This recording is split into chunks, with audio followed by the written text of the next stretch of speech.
friends, and welcome back to Stronger Every Day. My name's Chrissy. It's great to be with you all today. We're going to talk about, it's two verses. One is John 16:33 and the other is James 1:2-4. So I'm going to read John 16:33 first, and then we're going to dive into it, and then we'll get to James in a second.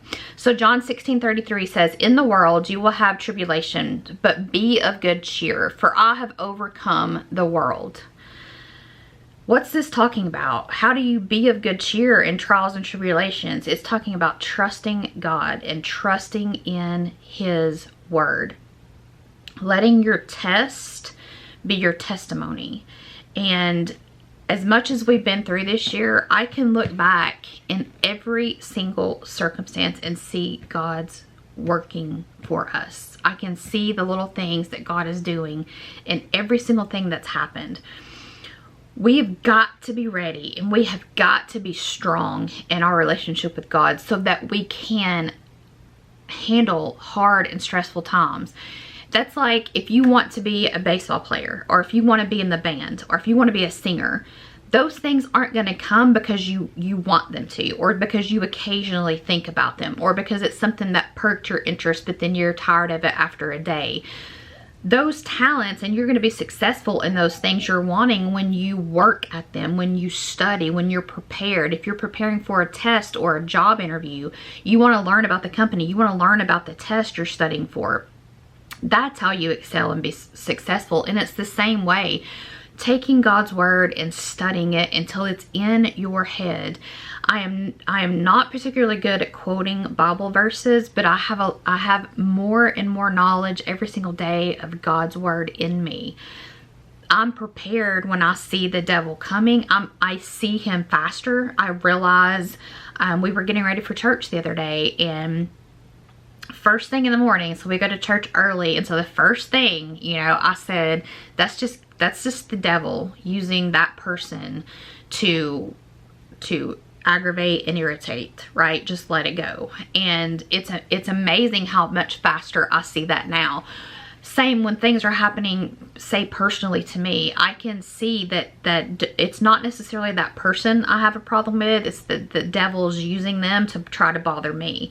And if I can stop that quick, fast, and in a hurry and not let him get a stronghold, the better it is. I am trying hard to start forgiving people before they're done offending me. It's a work in progress, but that's my prayer. I know that I can trust God. And I know that I can trust Him in good times and in bad. I know that He's going to be with me. I've actively seen Him carry me through 28 years of severe depression and anxiety, of multiple times of attempting to go home. And if you know what that means, you know what that means.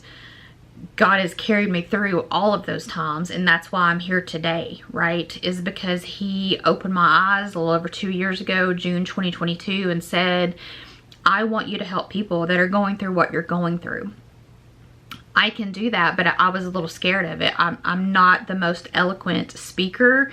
Sometimes I say and sometimes I say things that are not professional, that you don't want to use those particular words. Sometimes I stutter. Sometimes I read things backwards. I try to always look and triple look before I get ready to say a verse, because I tend to be dyslexic and I can read the numbers backwards. So instead of John 16:33, I might say John 33:16.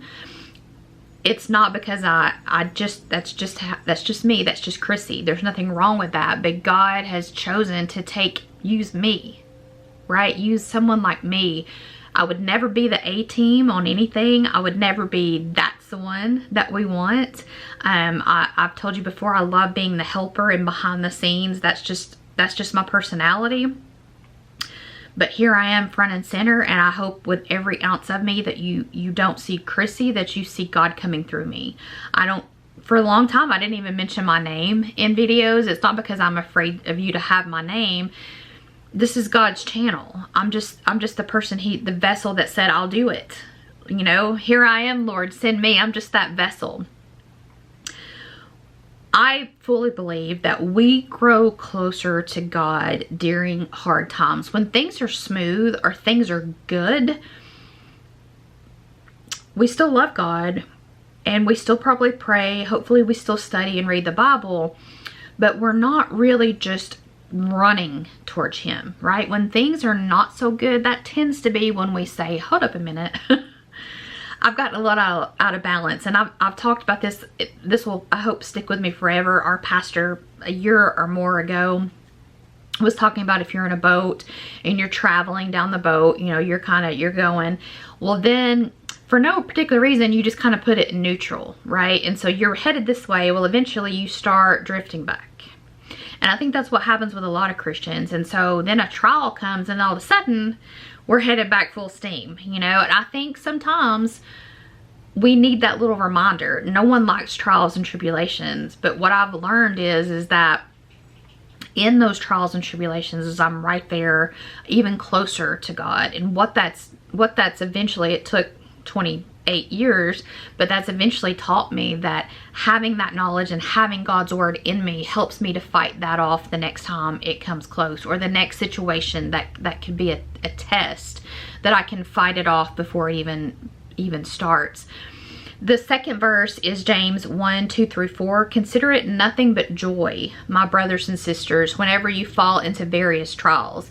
Be assured that the testing of your faith through experiences produce endurance, leading to spiritual maturity and inner peace.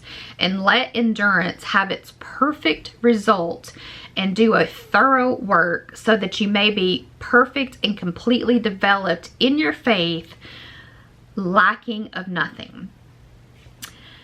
None of us really love trials and tribulations, and it's really hard to but be of good cheer or consider it joy when you're having those. Again, what I feel like that means is that you're having a test, but you're trusting God. You're trusting God to take care of it. For me, Chrissy, personally, this year has been hard. It's been a struggle. There's been a lot of things that have happened. And when Nick's situation happened, if you don't know, he's been diagnosed with a rare autoimmune disease.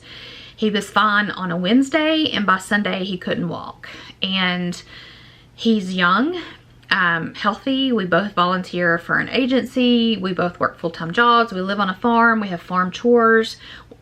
Both of us are active people, and it just all halted in the matter of a couple days. And did I find it joy? No. Did I consider it, did I stay of good cheer? I'm going to tell you that I've handled that the best I've probably handled most situations in my lifetime, considering the severity. Was I as Christ-like as possible? No. Did I handle it night and day better than ever before? Yes. That's not because Chrissy did it. That's because God's working through me. That's because I take the time every day, or, you know, we've talked about some days you're brain fogged, and so those days I listen to praise and worship music. Maybe I don't open my Bible that day and study, or maybe I read a verse, or maybe I usually always listen to praise and worship music. But 90% of the time, 95% of the time, opening your Bible, studying, just ingesting God's word, understanding what it means, listening for God to talk through you, being his hands and feet, that's what's made the difference. I finally woke up and said, God, you're my number one priority. So whatever happens, I know you're in control. I might not be a fan of it. I wasn't enthused that this happened to Nick. I wasn't enthused that other things are happening to family and friends. I'm not just overjoyed that we've lost the four-legged kids we've lost this year. But I know God's in control.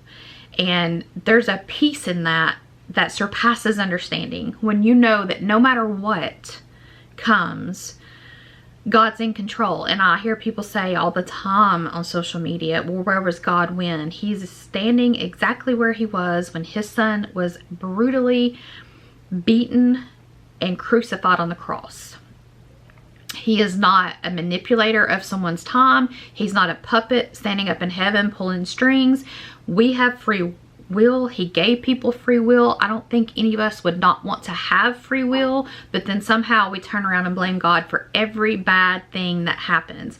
We don't question it, that we pushed him out of our schools, that we pushed him out of our government buildings, that we pushed him out of our homes, that we pushed him out of every aspect of our life, that even Christians rarely crack the Bible to read it.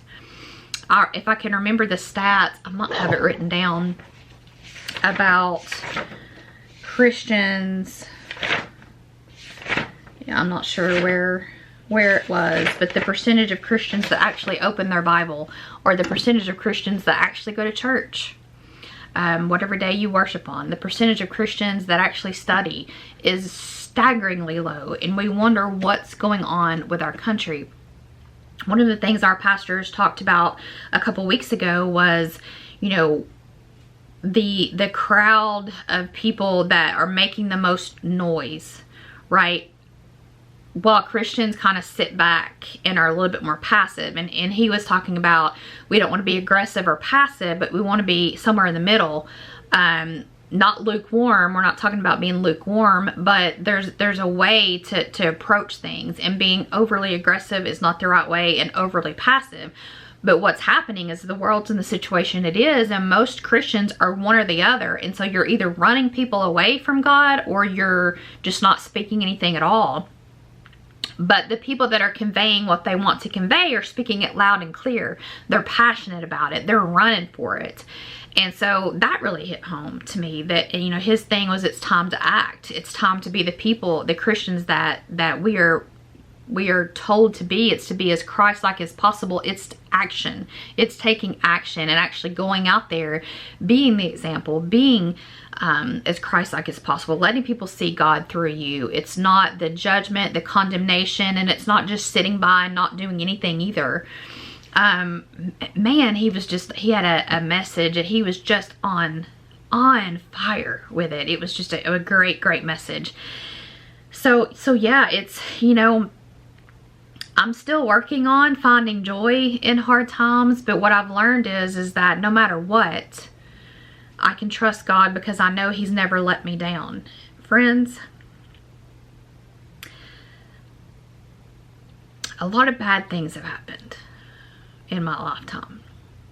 A lot of bad things. Some of them I brought on myself. Some of them I didn't. Not once, not one time has God let me down. But you know what? The majority of the people that were in my life 20 years ago are no longer there. The majority of the people that were in my life 10 years ago are no longer here. The majority of people that were in my life 30 years ago, outside of my dad and a couple other relatives, are no longer there.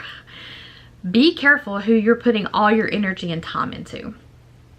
We need to love people. We need to pour into people. But first, we need to give it to God.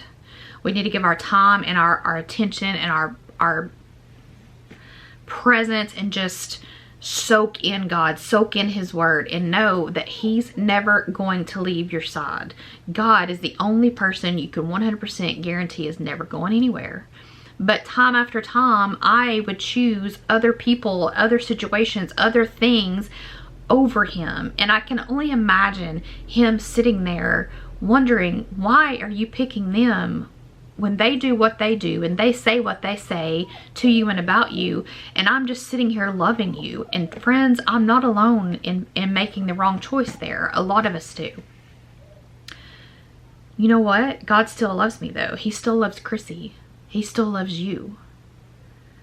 What a beautiful, perfect example of a love that is just, it's almost unfathomable to have someone in your life who loves you that much, that they took your place on the cross, your place, my place, our place, because they loved us so much. I know that a lot of times we'll say, well, I would die for X, Y, and Z. Would you die for somebody that you hated? Maybe not you hated, but somebody you couldn't stand to be around. Would you die for them? Because God did. And I'm sure I've been that person that people have hated in the past. But here's the thing. God never gave up on me. And finally, I've got my priorities straight, and that is God first. And everything else is falling into place. It's not in a selfish way. It's God first, and then the rest of it just falls where it's supposed to be. And some things fall away and other things grow closer. It is such a beautiful thing. Friends, I end every video this way. It's always my heart and hope that you feel this. God loves you. I love you. Your friends, your family love you. And we need you here. We'll see you in the next one, friends. Bye.